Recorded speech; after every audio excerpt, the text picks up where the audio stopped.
Life after death.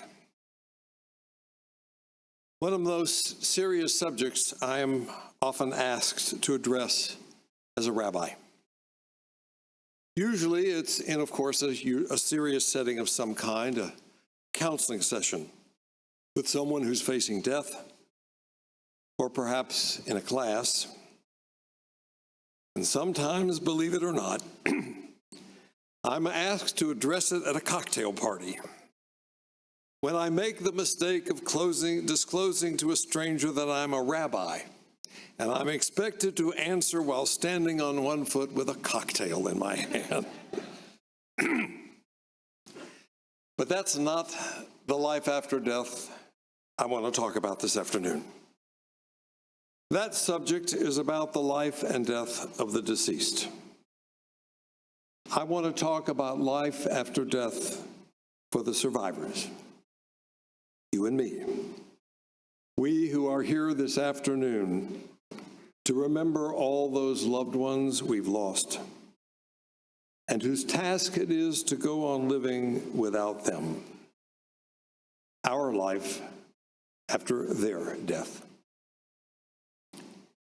It is my personal belief that whatever afterlife our deceased loved ones have in some otherworldly sense, they have an afterlife in us, in the way we live our lives. Whether it's a parent, or a sibling, or a friend, or a spouse, or even a child, we are who we are in part because of them. They continue to live in us even when they are gone. As the saying goes, they live in our hearts and minds. So the more vital our lives, I believe, the better people we are, the more we do to make our world a better place, the more we enjoy the gift of life every day, the more they are a part of us. They say the best preaching is personal. So I'd like to share something very personal with you. The last time Linda and I redid our wills while we were still young and healthy, we used it as an occasion to talk about this issue.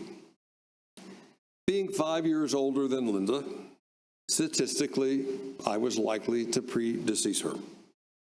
So I said to her, if something happens to me and I go first, I want you to promise me that you will live fully, that you will not pass up any opportunity to enjoy your life just because I'm not here to do it with you. Without pause, she said to me, only if you'll make the same promise to me. Because Linda died at the beginning of COVID, like everyone else, I didn't have much opportunity to do a lot of full living for a while. One of the trips that Linda and I talked about excitingly doing together was Australia. When things let up and I began to think about travel, Australia was the first place I decided to go, and I want to be honest.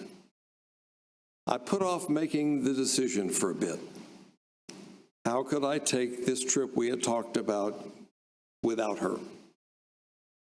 But then I remembered our conversation and the promise we made to each other. So the question became, how could I not take that trip without her? I took it earlier this year, but in so many ways I really didn't go without her. She was with me, not only in my heart and my mind. I thought about her a lot, and not in a sad way, but thinking how much she would have liked this or that event or museum or place, not to mention the people that I was traveling with. We shared the trip in a way that I honestly would not have imagined beforehand. And now for the best part.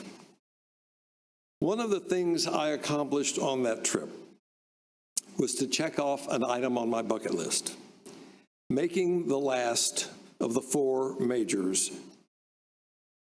that that I wanted to attend tennis tournaments. Linda, I have to tell you, was not a tennis fan. But I know it's something that she wanted for me. How do I know? Because my 55th birthday present, during a time when Linda and I didn't have a lot of time together because I was busy running a temple and we were busy raising children, her 55th birthday present to me was my first trip to a tennis major open. I could feel her happiness with me in Australia, that I had completed that item. It was something she wanted for me, and though she wasn't there, I could feel her joy that I had completed it. So what does this all have to do with Yizkor? I would like to propose that this year's remembering have an added purpose to it. Think of something the people you are remembering would want for you. Something you will do because you would want to do it for yourself, even though they are not here physically to do it with you, because they would want you to do it. It could be as adventuresome as a big trip, like mine to Australia, or as simple as buying a new car or repainting a bedroom. Doing something that you used to do with them that gives you pleasure, but now have to do by yourself. Because as I said at the beginning, I believe the best way to remember and appreciate and continue to love the people who are no longer with us is to live our lives fully, because that's what they would want for us. We honor their love by living rich lives without them, even though they are not here to live it with us. Remember, the question is not, how can I do this without them? But how can I not do this without them? Let this year's Yizkor not only bring tears of remembrance to our eyes today for the loved ones we have lost, but also be a reminder that the more fully we live our lives, the more we feel and the more we honor their love for us. Ken Yehi Ratzon, let this be God's will and our commitment to them and to ourselves. Let it be so.